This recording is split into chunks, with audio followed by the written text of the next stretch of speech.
والصلاة والسلام على رسوله الكريم صلى الله عليه وسلم إن الله وملائكته يصلون على النبي يا أيها الذين آمنوا صلوا عليه وسلموا تسليما اللهم صل على سيدنا وعلى آل سيدنا।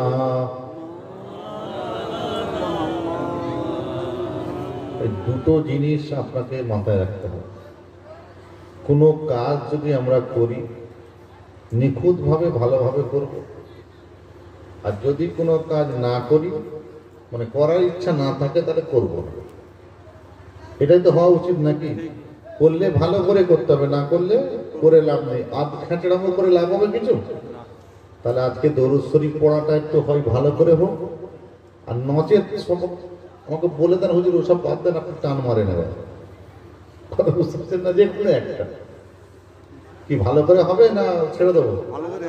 যদি ভালো করে হয় উচ্চ আওয়াজে নবীর প্রতি মুহাব্বতে পড়েন আল্লাহুম্মা সাল্লি আলা সাইয়্যিদিনা মাওলানা ওয়া আলা আলি সাইয়্যিদিনা। রসুল আমার আলোর আশা, রসুল আমার ভালোবাসা, রসুল আমার প্রেম বিরহের মূল আলোচনা, রসুল আমার কাজে কর্মে অনুপ্রেরণা। আল্লাহুম্মা সাল্লি আলা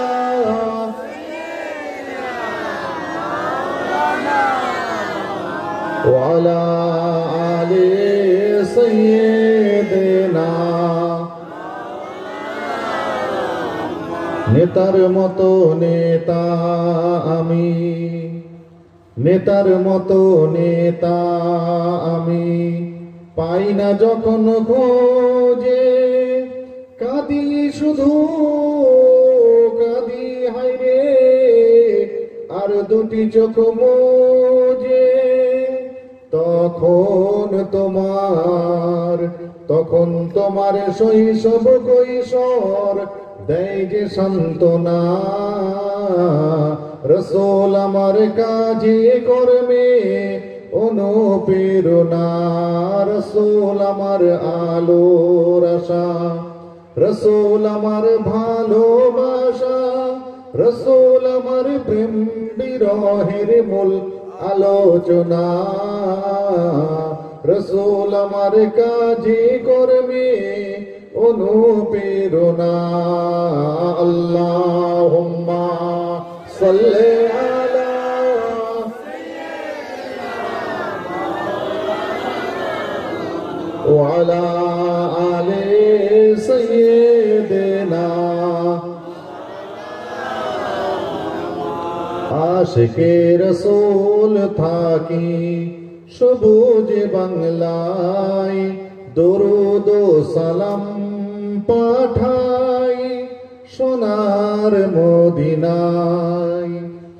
আশিকে রসুল থাকি সবুজ বাংলায়, দরুদ ও সালাম পাঠাই সোনার মদিনায়। আল্লাহুম্মা সাল্লি আলা সাইয়্যিদিনা মাওলানা ওয়া আলা আলি সাইয়্যিদিনা।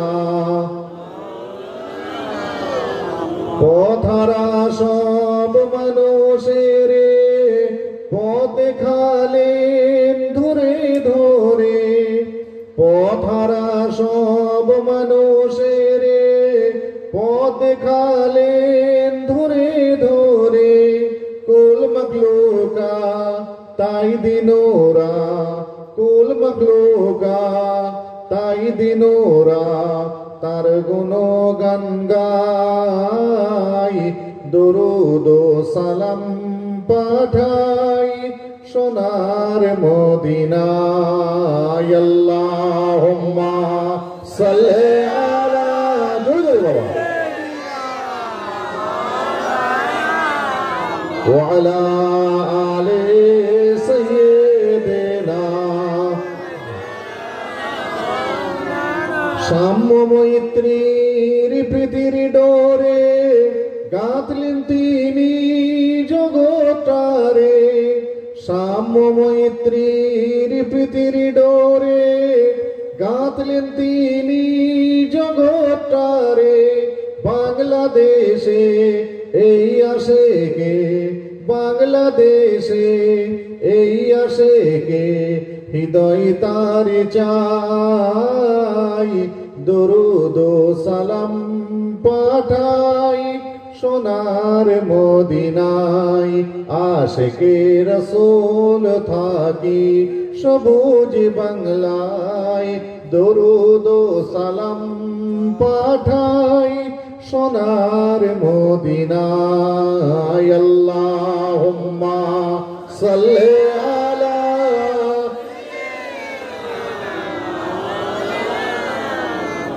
ওয়া আলা আলি सैयदना दीन मिला ईमान मिला पढ़ने के लिए कुरान मिला दीन मिला ईमान मिला पढ़ने के लिए कुरान मिला जो कुछ देने का था सब कुछ दिलवा दिया कमली वाले ने जोरे ला इलाहा और जोरे ला इलाहा इल्लल्लाह ला इलाहा इल्लल्लाह ला इलाहा ला इलाहा इल्लल्लाह मुहम्मदुर रसूलुल्लाह अल्लाहुम्मा सल्ले आला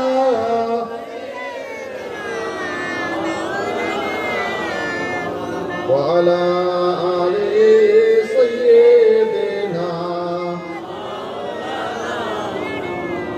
সমবেত আমার সুধী জ্ঞানী দিন দরদি ইসলাম দরদি আল্লাহওয়ালা ভাইরা পর্দার অন্তরালে অবস্থিতা পর্দা নসিনা আবেদা জাহেদা জাকেরা আমার মা ও বোনেরা স্নেহের কচি কাঁচা বাচ্চারা মুআজ্জাজ মুকাররাম উলামায়ে কিরামগণ হাফেজে কোরআন বিশেষ করে আজকের এই মহতি ইসালে সওয়াবের হিতাকাঙ্ক্ষী আমার কমিটির ভাইরা সকলকে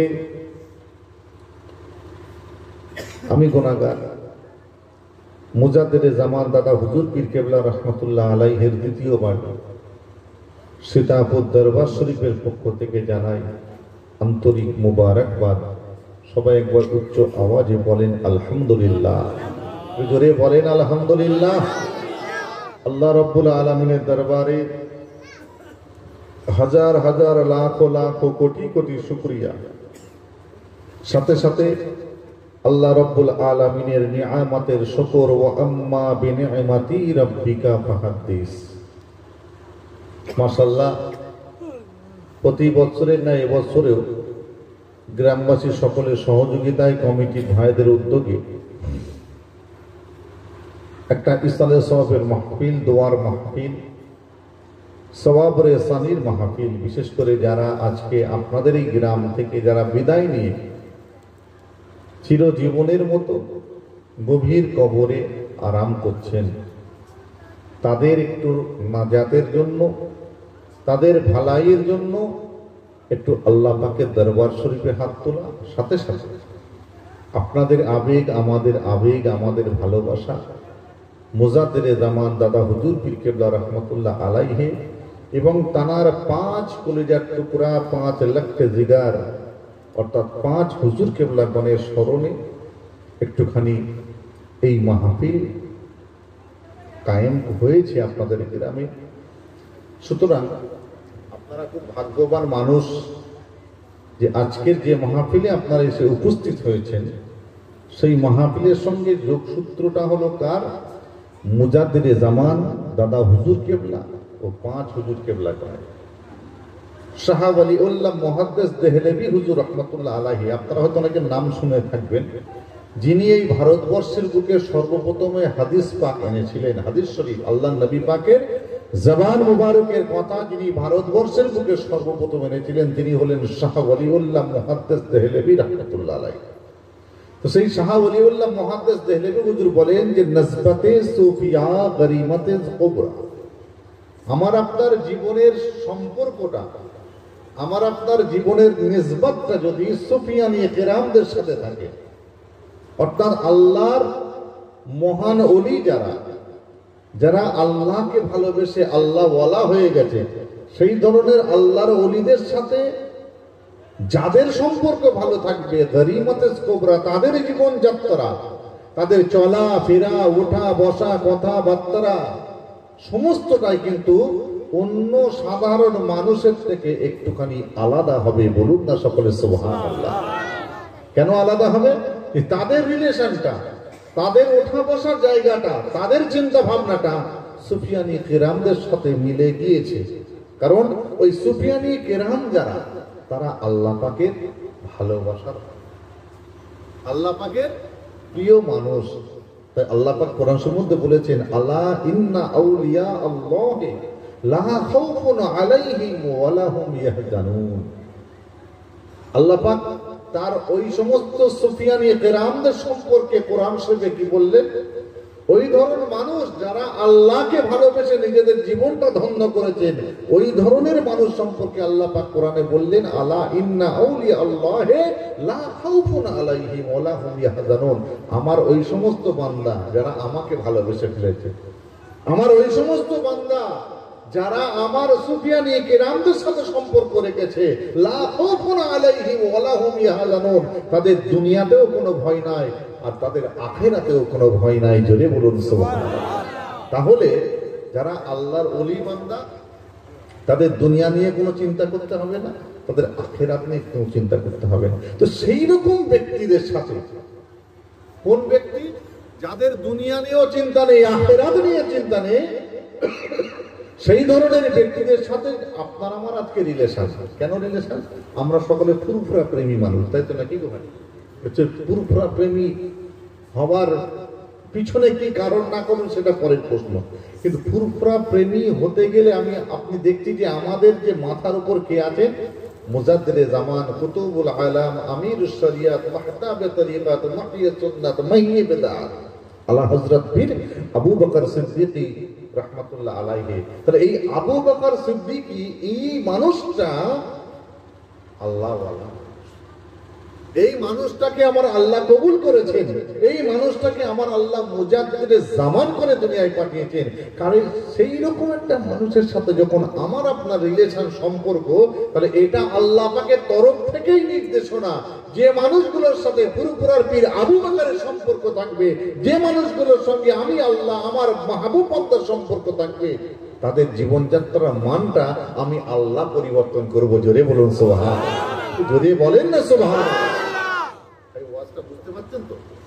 একটুখানি খুব ডিপলি আলোচনা করছি, কিন্তু একদম সাধারণ ভাবে আলোচনা করলে করা যায় না যে তা নাই, কিন্তু আপনারা একটুখানি ডিপলি আলোচনা করছি এই জন্যই বুঝতে পারেন আপনারা কিছু শিক্ষিত সমাজের মানুষ, আপনারা একটু বোঝার চেষ্টা করেন। তাহলে আজকে আমরা এই ঘনিমুখী এলাকার মানুষ হলেও আমাদের রিলেশনটা কিন্তু ফুরফুরার পীর আবু বকরের সাথে। আর ফুরফুরার পীর আবু বকরের সাথে আমাদের রিলেশনটা হওয়ার সুবাদে আল্লাহ পাক আমার আপনার জীবনযাত্রাটাকে অন্য সাধারণ মানুষের থেকে একটু আলাদা করে দেবে। আপনি দেখেন, আপনার চলা ফেরা, ওঠা বসা, কথাবার্তা, ব্যবসা বাণিজ্য, কাজ কাম, দোকান দোকানদারি, যা কিছু আপনার জীবনে রয়েছে, আপনি দেখেন আপনি ফুরফুরার পীর আবু বকরের সাথে আপনার রিলেশনটা রাখার কারণেতে আপনার জীবনযাত্রা মানটা কিন্তু পাল্টে গেছে। আপনি হয়তো বুঝতে পারছিলেন না এতদিনে, আজ থেকে আপনি নিজেকে একটুখানি অ্যানালাইসিস করেন না? একটা মানুষকে দেখলে বোঝা যাবে এই তো ফুরফুরার পীর আবু বকরের মানুষ বলে মনে হচ্ছে। 10টা মানুষ দাঁড়িয়ে আছে, তার মধ্যে দেখা গেল 2টো ফুরফুরা শরীফের ভক্ত, বাকিগুলো অন্য কোনো দল জামাতের ভক্ত। দেখবেন তার মধ্যে থেকে 2টো মানুষের চেহারার মধ্যে একটা আলাদা লাবণ্য, একটা আলাদা রশ্মি আছে, সেটা দেখে বোঝা যাবে যে এই মানুষটা হলো ফুরফুরার পীর আবু বকরের ভক্ত। সুতরাং সেই আবু বকরের ভক্ত হওয়ার জন্য এই চেহারার একটা পরিবর্তন আছে। বলুন সকলে সুবহানাল্লাহ। এটা ভাই আমার মুখের কথা শুনে আপনারা বিশ্বাস করবেন না, আপনারা মিলিয়ে নেবেন, আপনারা দেখে নেবেন, পথে ঘাটে রাস্তায় যেখানে যাবেন আমার এই কথাটা মাথায় রেখে আপনারা মিলিয়ে নিয়ে দেখে নেবার চেষ্টা করবেন যে আমি তামিম সিদ্দিকী ঠিক বললাম না ভুল বললাম। মিলিয়ে নেবেন। আমার দাদা হুজুর পীর কেবলা রহমাতুল্লাহ আলাইহিকে আল্লাহ পাক অনেক বড় নিয়ামত করেছিলেন, অনেক বড় মাপের মানুষ করেছিলেন, যার জন্য আজকে আমরা পশ্চিম বাংলার মানুষ, আমরা কোনো নবী কোনো পাইনি, কোনো রসুল পাইনি, কিন্তু আমরা নায়েবে নবী নায়েবে রসুল ফুরফুরার পীর আবু বকরকে পেয়েছি। তাই জন্য আমার আপনার জীবনটা ধন্য হয়ে গিয়েছে। জোরে বলুন সুবহানাল্লাহ। তো ভাই সংক্ষেপ আলোচনা, বেশি কথা বলবো না। চিন্তা করছি কি নিয়ে ওয়াজ করবো আপনাদের কাছে। দাদা হুজুরকে নিয়ে ওয়াজ করবো না, এইটুকু বললাম, এটুকুই যথেষ্ট। কারণ দাদা হুজুর কেবলাকে নিয়েই যদি ওয়াজ করি অনেকের পছন্দ নাও হতে পারে, পছন্দ হবে এমন কি মানে আছে? কথা বুঝতে পারছেন না? সুতরাং ও চ্যাপ্টারটা ওই পর্যন্ত থাক। শুধু মাথায় একটা জিনিস রাখবেন, আমরা ফুরফুরার পীর আবু বকরের ভক্ত বলে আমাদের জীবনযাত্রা মান স্বয়ং আল্লাহ পরিবর্তন করবেন ইনশাআল্লাহ। জোরে বলুন সুবহানাল্লাহ।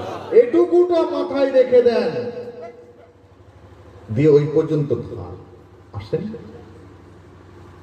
আমার আপনার নবী তো জাহানে বাদশাহ, বাদশাহ দিগের বাদশাহ, নবী দিগের সরদার, দুলহায়ে মদিনা, তাজদারে মদিনা, সরওয়ারে লাউলাদ আহমদে মুজতবা মুহাম্মদ মুস্তাফা হুজুর সাল্লাল্লাহু আলাইহি ওয়াসাল্লামের 63 বছরের জীবনের আদর্শ নিয়ে একটু আলোচনা করব।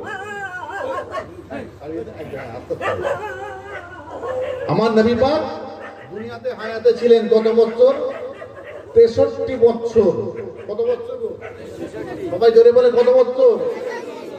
কোনো সন্দেহ আছে এতে? পাশাপাশি এটা বলি যে আমার রাসূলকে, আমার নবী মুহাম্মদ সাল্লাল্লাহু আলাইহি ওয়াসাল্লামকে আল্লাহ পাক নবুয়ত দান করেছিলেন, অর্থাৎ নবী হিসাবে সার্টিফিকেট দিয়েছিলেন 40 বছর বয়সে। কত বছর বয়সে? সবাই একমত? তাহলে এখন একটা প্রশ্ন আপনাদেরকে আমি করব ভাই, দুঃখ নেবেন না তো? আমার নবী পাক কত দিনের জন্য নবী ছিলেন? রাসূল ইন্তেকাল করেছেন 63 বছর বয়সে, রাসূল নবুয়ত পেয়েছেন 40 বছর বয়সে। তাহলে আমার রাসূল কত বছরের জন্য নবী ছিলেন? যে সবাই একমত? সবাই একমত? 23 বছর। আগের দুটো আমার সঙ্গে আপনারা একমত ছিলেন, এটা কিন্তু আপনাদের সাথে আমি একমত হতে বললাম। কেউ প্রমাণ করে দেখান তো 23 বছর আমার নবী ছিলেন, আমার নবী রাসূল ছিলেন। তাহলে একটা জিনিস আপনাকে ভাবতে হবে, এই জলসার বয়স কত? কত বছর বলো না? 18, 8, 9, আমি 10 ধরে নিচ্ছি, কম বেশি একটা। তাহলে 10 বছর এই জলসার বয়স। তাহলে এই 10 বছরে জলসা হয়েছে, আমার মতো পীরজাদা এসেছে, আলেম ওলামা এসেছে, তাই তো নাকি গো? সেই আলেম ওলামা, সেই পীরজাদাদেরকে আপনারা পয়সা দিয়েছেন জলসা করার পর, নাকি দেননি? দিয়েছেন। তাহলে এই 10টা বছরে 10টা মৌলানা, 10টা পীর সাহেবের ছেলেকে পয়সা দিয়েছেন কত টাকা? মোটামুটি একটা বা জলসা টোটাল খরচ দিয়ে 1 লাখ টাকা করে, 50,000 টাকা। তাহলে 10 বছরে কত খরচ হলো? 5 লাখ। এই 5 লাখ টাকা আমার মতো পীরজাদা আপনাকে দিয়েছে? বলেন। তাহলে এই 5 লাখ টাকাটা সম্পূর্ণ আপনাদের গ্রামে মানুষের কাছ থেকে কালেকশন করে এসেছে। এখন বলে 5 লক্ষ টাকা খরচ করলেন, 10 বছর ধরে এই জলসায় আপনারা বসেছেন, সময় নষ্ট করেছেন, ঠান্ডায় কষ্ট করেছেন, তারপরেও আপনারা জানতে পারলেন না যে আমার নবী কত দিনের জন্য নবী ছিলেন। বলেন এরপর আর ওয়াজ করা আমাদের জন্য জায়েজ হবে না না জায়েজ হবে? আপনারা হিসাব করেন। কথা বুঝতে পারছেন না ভাই? আমি একটা ধরিয়ে দিচ্ছি আপনাদেরকে, আমার ভুল বুঝবেন না। 5 লাখ টাকা খরচা করলেন, 10 বছর জলসা করলেন, আলেম ওলামা পিসাবদের কাছে ওয়াজ শুনলেন, রাতের আরাম কষ্ট লেপ কাঁথা কম্বল ছেড়ে চটের মধ্যে বসে ওয়াজ শোনার পরেও আজকে বলতে পারলেন না যে নবী কতদিনের জন্য নবী ছিলেন, আমার মুহাম্মদ সাল্লাল্লাহু আলাইহি সাল্লাম কতদিনের জন্য রাসূল ছিলেন, এটা আপনারা বলতে পারলেন না। তাহলে বলে এই ব্যর্থতা আপনাদের না আমরা যারা ওয়াজ করছি আমাদের কাদের, এটা চিন্তা করে দেখুন তো। ও সামনে মাইক আছে আর গলা আছে, কানে হাতে বাবারা টান মেরে দিয়ে পয়সালে ঘর চলে যাবো, মনে রাখবে কাল আমাদের মহামাঠ মহাময়দানে আমার আল্লাহর কথা ছাড়েন, আমার দাদা হুজুরও ছাড়বে না। তুই আমার সিলসিলায় থেকে আমার ছেলে হোক, আমার নাতি হোক, আর আমার পোতা হোক, আমার সিলসিলার আলেম হোক, জলসা করলি, তুই জলসা করে মানুষকে সামান্য এই জিনিসটা বোঝাতে পারিস, তুই জলসা করে পয়সা নিয়েছি, হিসাব দেবার পাগল দেখেছেন তো? পাগলের পাগলামি ছুটে যায় কখন বুঝতে পারছেন তো? তখন পাগলামি ছুটে যাবে ভাই। কাজে আসুন আগে আমার নবীকে চেনার চেষ্টা করো। বলুন তো ভাই, আমার নবী পাকের সম্পূর্ণ নাম, এই নাম দিয়েই শুরু করি। একটা মানুষের আইডেন্টিটি কখন হবে? তার নামটা ঠিক জানতে পারলে, তাই না ভাই? তো আমার নবী পাকের সম্পূর্ণ নামটা কি একটু বলেন তো, আপনাদের কাছ থেকে আমি একটু জানতে চাইছি। নাম দিয়ে শুরু হোক, তারপরে বাকি জীবন 63 বছর জীবন পড়ে আছে। তাহলে ওটা যেটা বলতে চাইছিলাম, তা আমার নবী 23 বছরের নবী ছিলেন না, আমার নবী সারা জীবনের জন্য নবী ছিলেন। শুধু দুনিয়াতে এসেছেন 63 বছর তা নয়, আল্লাহ পাক রব্বুল আলামিন হযরতে আদম আলাইহিস সালাতু ওয়াস সালামকে সৃষ্টি করার আগে, অর্থাৎ দুনিয়া সৃষ্টি করার আগে আমার নবী সর্বপ্রথম, আমার নবী পাকের, আমার আল্লাহ সর্বপ্রথম আমার নবী পাকের নূরকে সৃষ্টি করেছিলেন। আউয়ালু মা খালাকাল্লাহু নূরি, আল্লাহ রাসূল বলেন আমার নূরকে আল্লাহ পাক সর্বপ্রথম সৃষ্টি করেছিলেন। আল্লাহ নবীকে সাহাবা হুজুররা জিজ্ঞাসা করেছিলেন, ইয়া রাসূলুল্লাহ, ইয়া হাবিবাল্লাহ, হুজুর আল্লাহ পাক আপনাকে কতদিন আগে সৃষ্টি করেছিলেন? যখন আমার রাসূল বললেন যে বাপ আদমকে আল্লাহ পাক যখন মাটির স্ট্যাচু বানালেন, বানানোর পরে তার দেহের মধ্যে যখন রুহু গেল, রুহু যাবার সাথে সাথে যখন আদম আলাইহিস সালাম চোখ দিয়ে দেখার ক্ষমতা পেলেন, সেই চোখ দিয়ে দেখার ক্ষমতা পাওয়ার সাথে সাথে হযরতে আদম চোখটা চেয়ে সর্বপ্রথম দেখেছিল বাইতুল মামুর দরজার উপর লেখা রয়েছে লা ইলাহা ইল্লাল্লাহ মুহাম্মাদুর রাসূলুল্লাহ। আমার রাসূল বললেন ওই দেখার অনেক আগে আমার আল্লাহ আমি নবী মুহাম্মদ সাল্লাল্লাহু আলাইহি ওয়াসাল্লামের নূরকে সৃষ্টি করেছেন। চিল্লে বলেন সুবহানাল্লাহ।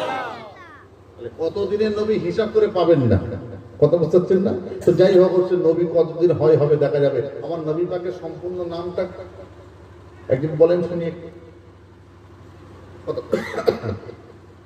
আমি তো আপনাদের গ্রামের একটা জলসা হিসাব দিয়েছি, আরো জলসা পড়ে রয়েছে, সেই হিসাবে যাচ্ছি না, আমি কাপড় খারাপ হয়ে যাবে। কথা বুঝতে পারছেন না ভাই? জিনিসটা বোঝেন, আমি এটা অনুরোধ করছি আপনাদেরকে। ওই বাবারা করে ট্র্যাডিশনালি ওয়াজ বন্ধ করুন, ও ট্র্যাডিশনালি ওয়াজ চলবে না।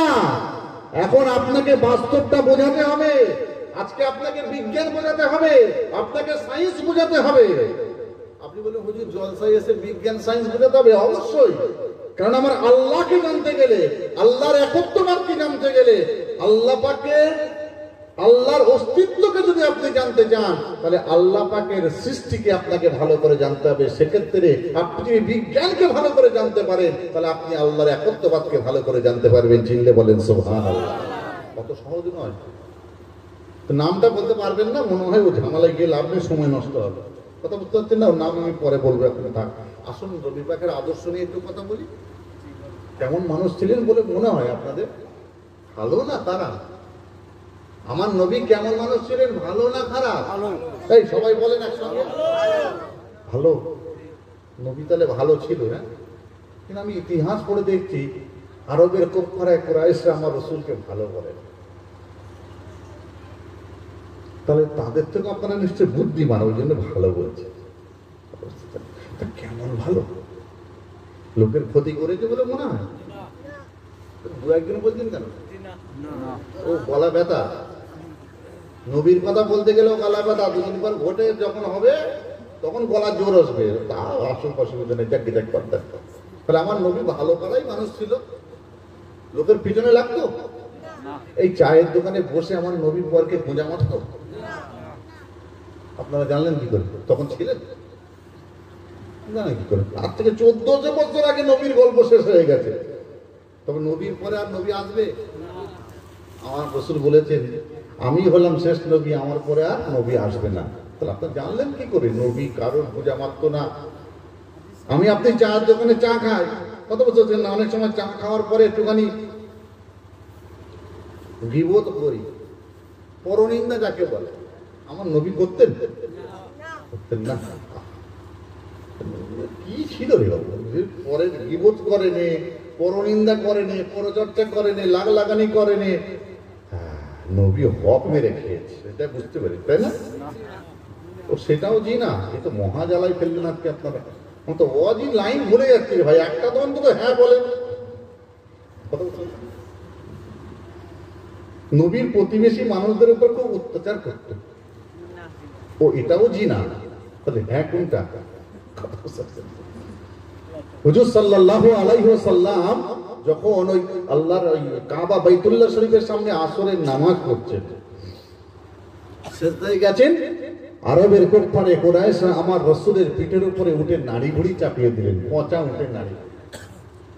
আম্মাদের মা ফাতেমা তো জোহরা ছোট্ট একটুখানি, সাহাবা হুজুররা ফাতেমাকে বললেন, ফাতেমা তোমার আব্বাজানের পিঠের উপরে উঠে নাড়ি ভুড়ি চাপিয়েছে, তুমি একবার যাও না।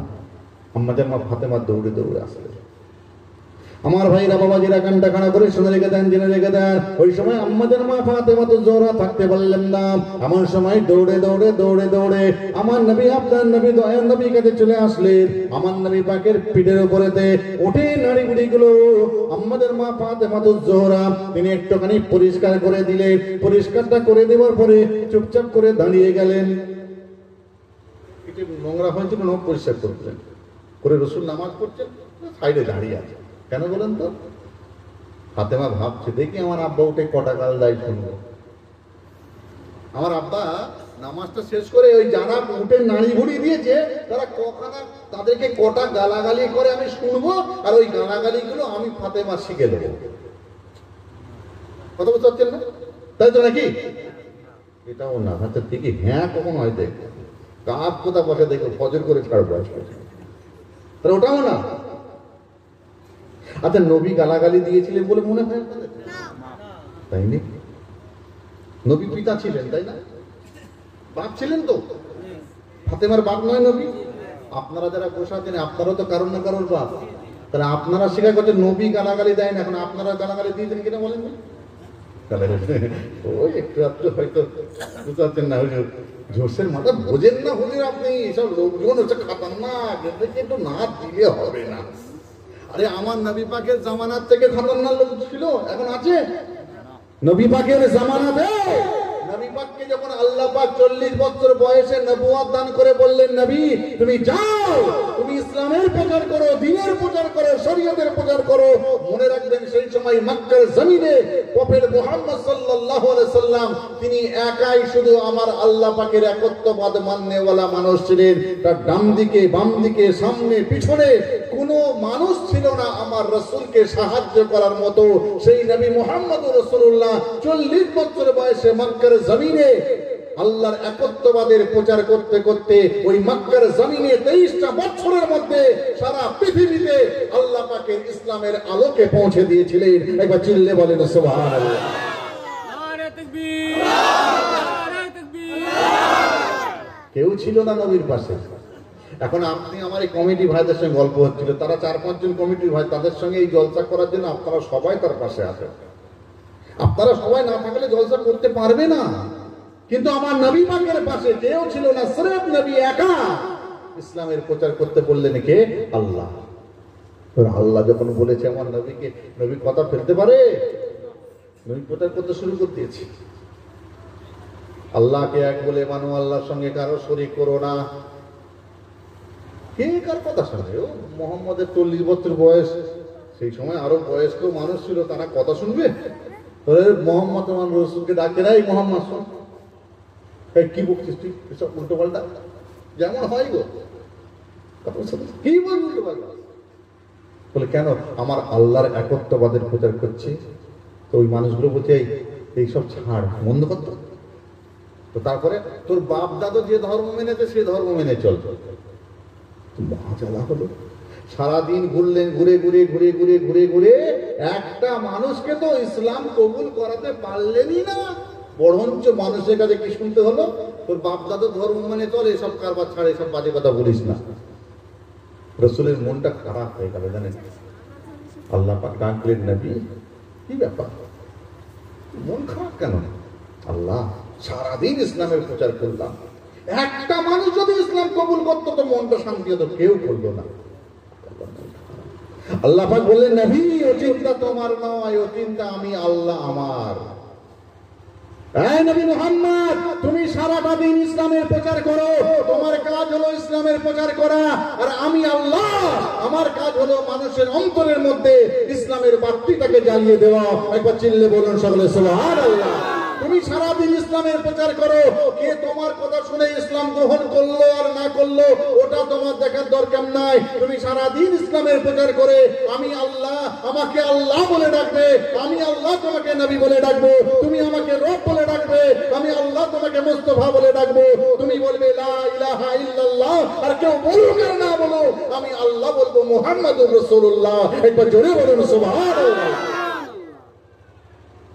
কেউ বললো না বললো মুহাম্মদ রাসূলুল্লাহ তোমার দেখার দরকার নেই, তুমি শুধু একবার মুখ দিয়ে লা ইলাহা ইল্লাল্লাহ বলবে, আর আমি আল্লাহ নিজে সাক্ষ্য দেবো মুহাম্মদুর রাসূলুল্লাহ, অর্থাৎ মুহাম্মাদই হলো আমি আল্লাহ আমার প্রেরিত রাসূল। একবার চিল্লে বলবেন না সুবহানাল্লাহ। একজন মানুষ দেখছেন কেমন ভাবে ইন্সপায়ার হচ্ছে, ইন্সপায়ার করছেন কে, উৎসাহিত করছেন কে? আমার আল্লাহ রাব্বুল আলামিন। কেউ তো নেই, আর কে দেখবে, কে শুনবে, কে কথা বলবে? হুজুর সাল্লাল্লাহু আলাইহি ওয়াসাল্লামের মনে একটা জোশ এসে গেল। হুজুর আকরাম সাল্লাল্লাহু আলাইহি ওয়াসাল্লাম পরের দিন আবার বেরোলেন ইসলামের প্রচার করতে। আল্লাহকে এক বলে মানো, আল্লাহর সঙ্গে কারো শরীক করো না, এইভাবে বলতে বলতে বলতে বলতে বলতে বলতে আবু জেহেলের নাম শুনেন না আপনারা? আমার রাসূলের কে হয়? চাচা হয়। তো আবু জেহেলের সঙ্গে রাসূলের দেখা। আবু জেহেল জিজ্ঞাসা করছেন, ভাতিজা মুহাম্মদ, সকলে পড়ুন সাল্লাল্লাহু আলাইহি ওয়াসাল্লাম, কি ব্যাপার, কি প্রচার করছো? চাচা, আমি আমার আল্লাহর একত্ববাদের প্রচার করছি। তখন আবু জেহেল বলছে, দেখো ভাতিজা, আমি ইসলাম কবুল করব। আমার রাসূল খুব খুশি, নিজের চাচা যদি ইসলাম কবুল করে তো ভালো জিনিস, তবে আমার একটা শর্ত আছে। কি শর্ত? তুমি যদি তোমার আল্লাহকে দেখাতে পারো আমি ইসলাম কবুল করব, আর তুমি যদি তোমার আল্লাহকে দেখাতে না পারো তাহলে আমার মাটির ঠাকুর রয়েছে কাবা শরীফে, ওই কাবা ঘরের ভেতরে আমার মাটির ঠাকুরগুলোকে, অর্থাৎ আমি যাকে খোদা বলে মেনেছি, আমি যাকে প্রভু বলে মেনেছি, আমার মাটির ঠাকুরগুলো তোমাকে দেখতে যেতে হবে। আর এক মহাবিপদ পড়ে গেল। আমার রাসূল বললেন, সমস্যা পড়বে, কথা বললেন না, মন খারাপ। আল্লাহ জিজ্ঞাসা করলেন, নবী কি ব্যাপার, আমার মন খারাপ কেন, কি হলো? এই তো ঝামেলা মিটিয়ে দিলুন তো। এখানে আবার একটা প্রশ্ন এসে যায়, এই প্রশ্ন ধরতে গেলে নাই ভাই, এই আমার যে ওয়ে পথটা উল্টো পাল্টা হয়ে যাবে। তুমি একটুখানি ধরে দিই, যতটা হয় অল্প সময় শিখিয়ে দিই, কত বুঝতে পারছেন না? আচ্ছা, একটা কথা আমাকে উত্তর দেন তো ভাই, আপনার কষ্ট হচ্ছে নাকি? ঠিক আছে, একটা উত্তর দেন। আল্লাহ, আমরা যা কিছু করছি আল্লাহ দেখতে পায় কি পায় না?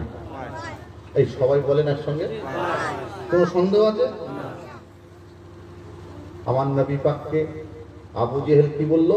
তুমি যদি তোমার আল্লাহকে দেখাতে পারো তবে ইসলাম কবুল করবো, নাহলে করবো না, উপরন্তু তোমাকে আমার মাটির ঠাকুর দেখতে যেতে হবে।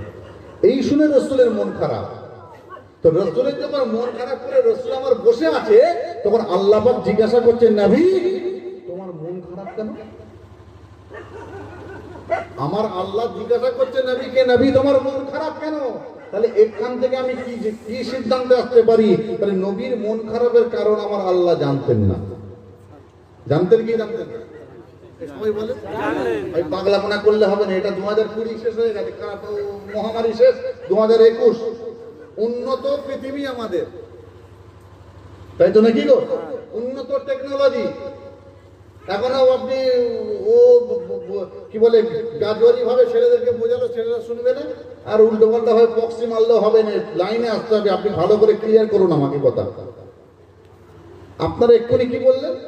যে আল্লাহ পাক সব জানেন, সব দেখেন, তাই তো নাকি? হ্যাঁ, আমার আপনার আমি যে ওয়াজ করছি, আমার মনের অন্তরে কি আছে এটা আল্লাহ পাক জানেন কি জানেন না? আপনাদের মনে কি আছে আল্লাহ জানেন কি জানেন না? জানেন। তাহলে আমার নবীর মনটা কেন খারাপ এটা আল্লাহ জানতেন কি জানতেন না? জানতেন। তাহলে আল্লাহ পাক কেন জিজ্ঞাসা করলো আমার নবীকে, নবী তোমার মন কেন খারাপ? উত্তর দেন দেখি। কতদিন ধরে ওয়াজ শুনছেন, উত্তর দেন তো দেখি, পাগল সোজা হয়ে যাবে। কথা বুঝতে পারছেন? নতুন চ্যানেল করেছে তো মাথা খারাপ হয়ে যাবে মিয়া। কথা বুঝতে পারছেন? আপনারা বলছেন আল্লাহ সব জানে, সব দেখতে পায়, সব শুনতে পায়, তাহলে আমার নবী পাকের মন খারাপের কারণ আমার আল্লাহ পাক জিজ্ঞাসা করলেন, নবী তোমার মনটা কেন খারাপ? তাহলে নিশ্চয়ই এ থেকে ধরে নেওয়া যাবে যে আমার আল্লাহ পাক জানতেন না নবীর মন খারাপের কারণটা, তাই তো নাকি? তাই তাই নয়? হবে না, খুব পাগলাপনা করে লাভ নেই, আরো ঘুম এসে যাবে, আমি আমার প্লেন ওয়াজ করে পালাই। কথা বুঝতে পারছেন না? এর বিশাল কারণ আছে। আমরা একটা ওয়াজ করতে গিয়ে বলেন বা বিভিন্ন ভাবে বলি আমার আল্লাহ পাক হলেন রহমানুর রহিম, তাই তো? এর বাংলা আমার আল্লাহ দয়াময় মেহেরবান, প্রমাণ দিতে পারবেন? সারা জীবন তো বলে এলেন আল্লাহ রহমানুর রহিম, আল্লাহ রহমানুর রহিম, আল্লাহ দয়াময়, আল্লাহ মেহেরবান, একটা প্রমাণ দিতে পারবেন? হ্যাঁ হুজুর, আমার বিবির খুব শরীর খারাপ, আলট্রাসোনোগ্রাফির দরকার, আমার কাছে টাকা ছিল না, আমি বাইরে বেরিয়ে আমাদের গ্রামের এক ভাইকে গিয়ে বললাম, ভাই আমাকে 1000-5 টাকা ধার দে। এক কথায় আমাকে ধার দিয়ে দিল। আল্লাহ রহমানুর রহিম না হলে ধারটা পেতুম? কথা ঠিক কথা। আর যদি ধার না দিত তাহলে কি হতো? কেস গন্ডগোল হয়ে যেত। কথা বুঝতে পারছেন না? তো আল্লাহ রহমানুর রহিম এর উপরে আমার অনেক কথা আছে, আমি ওদিকটা ওটা বোঝাতে গেলে না একটা আরেকটু সুন্দরাত হলে ভালো হবে, এখন বোঝানো যাবে না। যাই হোক, ওটা ওই বন্ধু থাক। তাহলে আমার নবীকে আল্লাহ পাক জিজ্ঞেস করলেন, নবী মন খারাপ কেন? নবী বললেন আল্লাহ এই ব্যাপার, আবু জেহেলের কথা বললেন। আল্লাহ পাক সঙ্গে সঙ্গে বললেন, নবী তুমি চিন্তা করো না, যাও, তোমার চাচা যখন বলেছে তার মাটির ঠাকুর দেখতে যেতে, তো তুমি তার মাটির ঠাকুরই দেখতে যাও, আমি আল্লাহ আমাকে দেখাতে পারবে না, তুমি তোমার চাচা আবু জেহেলকে বলে দাও। রাসূল বলছেন, আল্লাহ আপনি কি বলছেন? যাও নবী, যেটা বলছি সেটা করো। জি আল্লাহ, আপনি যাতে রাজি, আমি নবী মুহাম্মদুর রাসূলুল্লাহ আমিও তাতে রাজি, বলুন সব রাসূলুল্লাহ। রাসূলুল্লাহ চলে গেলেন আবু জেহেলের কাছে, চাচা কি হলো ভাইপো, তোমার আল্লাহকে দেখাও। না চাচা, আমি হেরে গেলাম, আমার আল্লাহকে দেখাতে পারবো না, আমি আপনার মাটির ঠাকুরই দেখতে যাব। আবু জেহেল অবাক, বলে এই মোহাম্মদ তোর মাথা ঠিক আছে তো? চাচা সব ঠিক আছে, চলেন। আবু জেহেল ভাবলো যে মোহাম্মদ যা বলে সেটাই করে, মোহাম্মদ কথার খেলাফও করে না, আর মোহাম্মদ মিথ্যাও বলে না। জোরে বলবেন না সুবহানাল্লাহ? কাজে ও আমার ঠাকুর ঘর দেখতে যাবে, এই সুযোগ কাজে লাগাতে হবে। অনেক সময় আমরা জলসায় এলে অনেক মানুষের মনে নিয়ে থাকে যে নতুন ঘর করেছি, হুজুরকে দিয়ে একটুখানি মোনাজাত করাতে পারলে ভালো হতো, কিন্তু সেই সামর্থ্য নেই যে হুজুরকে নিয়ে এসে একটা খরচ করতে পারো, সামর্থ্য নেই। জলসায় এসেছি, হুজুর একটু আমার ঘরে দোয়া খায়ের করবেন, এই সুযোগ, এটা খারাপ কিছু নাই, ভালো জিনিস করে নেয়। তো আবু জেহেল ভাবছে রাসূল মুহাম্মদ যখন আমার মাটি ঠাকুর দেখতে যাবে, এই সুযোগটা আমাকে কাজে লাগাতে হবে। আবু জেহেল সারা মক্কার জমিন প্রচার করেছে যে মোহাম্মদ তার খোদা দেখাতে পারেনি বলে আমার মাটির ঠাকুরের কাছে মোহাম্মদ আত্মসমর্পণ করতে আসছে। এই কথা শুনে হাজার হাজার মানুষ কাবা বাইতুল্লাহ শরীফের সামনে হাজির হয়ে গেছে। ব্যাপারটা কি দেখবে, পরের দিন হয়ে গেল, একদিন পর আবু জেহেল আমার রসুলকে ডাকতে গেলেন, ভাতিজা চলো, যাবে না? হ্যাঁ চাচা চলেন। আমার ভাইরা বাবাজিরা কানটা খাড়া করে শুনে রেখে দেন, জেনে রেখে দেন, ওই সময় আমার নবী আপনার নবী দয়ার নবী থাকতে পারলেন না। এমন সময় আবু জেহেলকে বলেছিলেন, ও আমার চাচা যান, আপনি আগে আগে চলে চলে, আমি আপনার পিছনে পিছনে চলে যাব। ওই সময় আবু জেহেল থাকতে পারলো না, এমন সময় হাঁটতে শুরু করলেন। আমার নবী আপনার নবী দয়ার নবী আবু জেহেলের পিছনে পিছনে হাঁটতে শুরু করলেন। হাঁটতে হাঁটতে হাঁটতে হাঁটতে আল্লাহ পাকের কাবা বাইতুল্লাহ শরীফের সামনে হাজির হয়ে গেল। এমন সময় আবু জেহেল বলেছিলেন, ও ভাতিজা মুহাম্মদ, তুমি যাও যাও যাও যাও, চলে যাও, ওই কাবা শরীফের মধ্যে চলে যাও, ওই কাবা ঘরের মধ্যে আমার মাটির ঠাকুরগুলো রাখা রয়েছে, তুমি একবার আমার মাটির ঠাকুরগুলোকে দেখে চলে আসো। ওই সময় আমার নবী আপনার নবী দয়ার নবী বলে দিয়েছিলেন, ও আমার চাচা যান, আপনি যান, আপনি সর্বপ্রথমে আপনার মাটির ঠাকুরগুলোকে একবার দেখে চলে আসেন, তারপরে আমি আপনার মাটির ঠাকুরটা দেখতে যাব। আমার ভাইরা কেতাবের মধ্যে পাওয়া যায়, ওই সময় আবু জেলা থাকতে বললেন না। এমন সময় আল্লাহর কাবা বাইতুল্লাহ শরীফের মধ্যে প্রবেশ করে গিয়ে আবু জেলের মাটির ঠাকুরগুলোকে আবু জেল একবার সিজদা করলেন। সিজদা করে বাইরে যখন বেরিয়ে এলেন, ওই সময় আমার নবী আপনার নবীকে বলেছিলেন, আই ভাতিজা মুহাম্মদ, আপনি যান চলে যান, আপনি কাবা শরীফের মধ্যে চলে যান। ওই কাবা ঘরের মধ্যে আমার ঠাকুরগুলো আপনার সঙ্গে দেখা করার জন্য অপেক্ষা করছে। আমার ভাইরা কেতাবের মধ্যে পাওয়া যায়, ওই সময় আমার নবী আপনার নবী দয়ার নবী থাকতে পারলেন না। আমার আল্লাহ পাককে স্মরণ করলে আমার আল্লাহ পাক কালামুল্লাহর সাথে ওদের সাথ করে দিয়েছে, অত উজ্জমান তাসা অত দিল্লমান তাসা, ইজ্জত দেনেওয়ালার মালিক আমার আল্লাহ, আর ইজ্জতকে লেনেওয়ালার মালিক আমার আল্লাহ।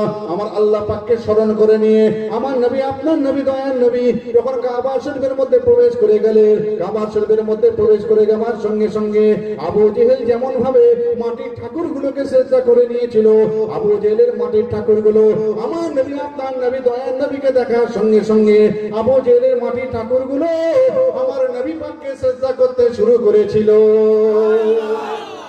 বলবেন না সুবহানাল্লাহ? আবু জেহেল গিয়ে তার মাটির ঠাকুরকে সিজদা করলো, আর আমার রাসূল যাওয়ার সাথে সাথে আবু জেহেলের মাটির ঠাকুর আমার রাসূলকে সিজদা করলো। জোরে বলুন সুবহানাল্লাহ। इसी के नाम है ইসলাম। কেসটা পুরো উল্টে গেল নি। আবু জেহেল ছেলে চেয়েছিল এক, হয়ে গেল আর এক। এটা হলো খুদার মার। অনেকে বলে না তোর উপর খুদা মার হয় না। আরে ভাই, বললে হয় নাকি? শুকনের দোয়াই কি আর গরু মরে? তো তোমার স্বার্থে বলেছে যে তোর উপর খুদার মার হয় না। কত বছর ছিল না? তো ভাই, আবু জেহেলের মাটির ঠাকুর যখন আবু জেহেলকে সিজদা করতে আমার রাসূলকে সিজদা করতে শুরু করলো, যখন ওই হাজার হাজার মানুষকে কে ডেকেছিল? ডেকে সাঁড় কলকাতা লাগিয়ে দেখে আবু জেহেল, কত বছর ছিল না? তারা বলতে শুরু করলে, এই রে আবু জেহেল যাকে খোদা বলে মানে, আবু জেহেলের খোদা তো মুহাম্মদকে সিজদা করে, তাহলে মুহাম্মদ হলো সঠিক। চিল্লে বলেন সুবহানাল্লাহ। বেশ কিছু মানুষ আমার রাসূলের হাতে হাত দিয়ে পড়ে দিলেন লা ইলাহা ইল্লাল্লাহ মুহাম্মাদুর রাসূলুল্লাহ, এর নাম হলো ইসলাম। রাসূলকে অনেক কষ্ট পেতে হয়েছে ভাই ইসলামের প্রচার করতে। অত সহজ নয়। একা মানুষ ছিলেন, মক্কার জমিন থেকে একা মানুষ সারা পৃথিবীর কোনায় কোনায় ইসলামের বার্তা ছড়িয়ে দিয়েছিলেন। তার কম কষ্ট হয়েছে বলে মনে করবেন না। মাথার ঘাম পায়ে ফেলতে হয়েছে মিয়া, কিন্তু তাই নয়, কত অত্যাচার তাকে সহ্য করতে হয়েছে। কত মানুষ আমার রাসূলকে মেরেছে, আমার রাসূলকে এমন মার মেরেছিল, আমার রাসূলের দান্দান মোবারককে শহীদ করে দেওয়া হয়েছিল, আমার রাসূলকে কষ্ট দেওয়া হয়েছিল। কিন্তু আমার রাসূল আল্লাহর কাছে হাত তুলে কি বলেছিলেন? আল্লাহ, ওরা বোঝেনি আমাকে, যারা আমাকে মারছে, যারা আমাকে কষ্ট দিচ্ছে, ওরা আমি রাসূল, আমি যে আল্লাহ আপনার রাসূল, ওরা আমাকে বোঝে না। আল্লাহ